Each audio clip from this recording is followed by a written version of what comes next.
নমস্কাৰ কাশ্মীৰ ভ্লগলৈ আপোনালোকক স্বাগতম জনাইছোঁ।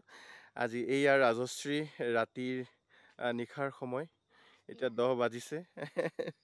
আমি চিনি পাইছেনে আপোনালোকক? এবাৰ অলপ ওচৰৰ পৰা দেখুৱাওঁ নহয়। এয়া কি বস্তু বাৰু, চিনি পাইছেনে? চিনি নাপাব। চিনি নাপাব। এয়া হৈছে আখৰোট।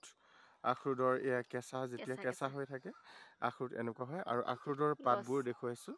এয়া হৈছে মধুৰি পাতখিলা নিচিনা ন? অলপমান। তাকেইতো। তাৰপিছত এয়া হৈছে আখৰোটৰ পাত। দিনত সময় নাপালোঁ দেখুৱাবলৈ আপোনালোকক, আৰু সেইকাৰণে ৰাতিয়ে ভিডিঅ'টো কৰিছোঁ। অকণমান ডিষ্টাৰ্ব হ'ব পাৰে, তাৰ কাৰণে ক্ষমা বিচাৰিছোঁ। চাওঁ, লৈ যাবা নেকি কেঁচা? লোৱা ছিঙি লোৱা আখৰোট। পাৰিছেনে? খুব টান চাগে। দিয়া ছিঙি লোৱাচোন। আৰু এটা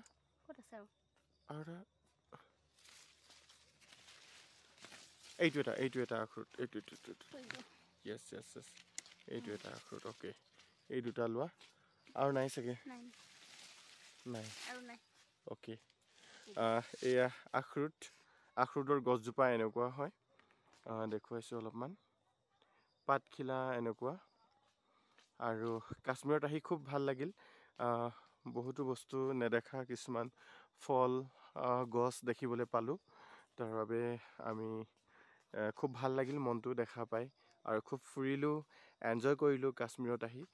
আৰু যিয়ে আমি দেখা পালোঁ, আৰু সেয়া আপোনালোককো দেখুৱালোঁ এনেদৰে। আৰু ভিডিঅ'টো চোৱাৰ বাবে আপোনালোকক অশেষ ধন্যবাদ।